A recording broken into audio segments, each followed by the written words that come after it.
Hands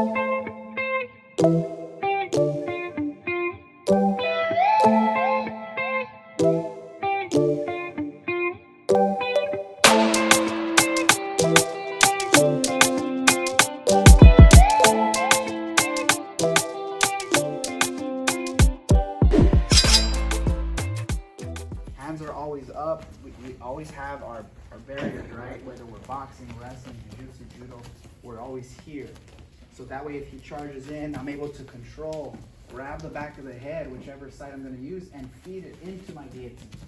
And now there's a lot of stuff we can do here, like headlock, front headlock, head and arm. What I wanna do now is basic guillotine, okay? So I can use the blade of my hand, I can turn a fist, but I'm not squeezing very tight. This is the mistake people make. They get really tight and they produce more lactic acid, so they gas out. Instead, I want to stay loose with my elbow high, give him that feeling of escape, right? So as he pops his head out, it actually gets tighter. And then I pull the lever up. This hand is coming towards my chin. I'm angling at the same time.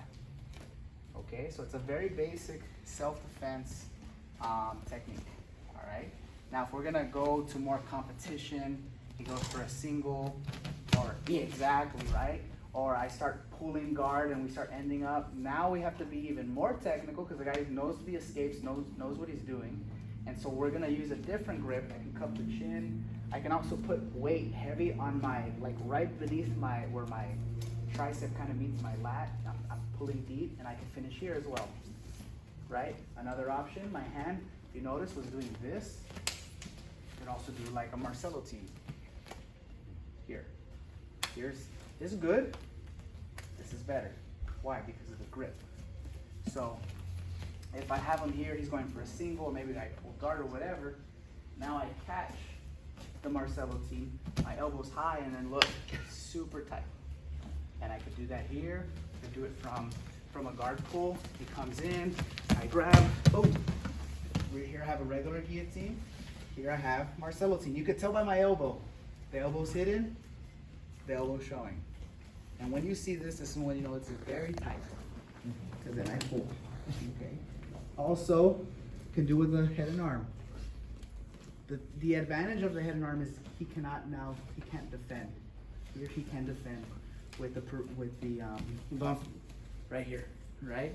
But when I trap the arm, he can no longer do that. And he can finish here. Regular guillotine as well. He needs to go to my left, his right. So I use this to block. See? This leg on the bottom doesn't matter. The leg on top does.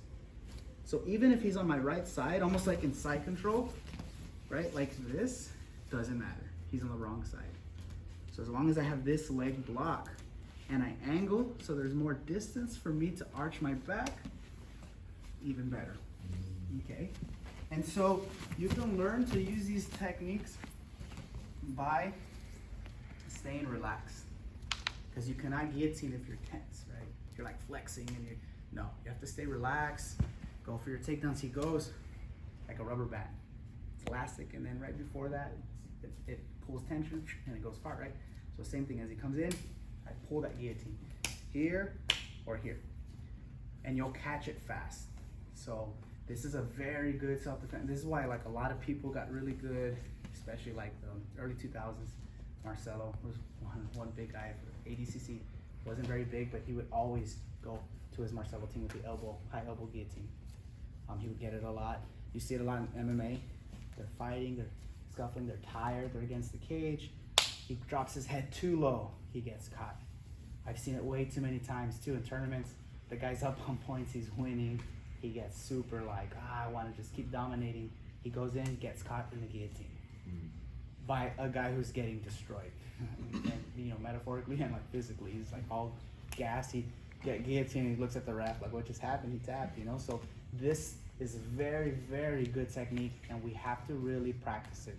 So it's important. I believe you should be training gi and no gi. Even if you don't like no gi, okay, train it once a week, right? If you don't like the gi, you need to be training it because it's gonna help your position and your technique and your leverage get better, okay? So make sure that you practice right here, right? Pushing, grabbing, moving. Sometimes you can bait them to go for the shot. Boom. And look, I already caught it. Right? So you can bait them to get it. Some people who know what they're doing won't fall for the bait. So they're like, you like to guillotine, so they stay away. And they try to work like some other takedowns that don't compromise or risk the low shots. So if we're here and I'm kind of hand fighting or he shoots, I can start setting him up. Exactly, and I have my guillotine here, have my high elbow, right? I could finish standing up. I could pull guard, trap the side. Look, I'm angled right into where I need to be, and I get that position. Sometimes, stay on the ground. So sometimes you might have this, and this happens a lot. Maybe his arm is trapped, so they have no defense, so they kind of somersault. When they do, you follow. You follow and make sure your leg comes up high, so I have more leverage. If I stay low, I can't finish, right? So I'm here, look, I start following, and then I come in, and I could finish there. It's very hard for him to recover from here, guys. Very hard.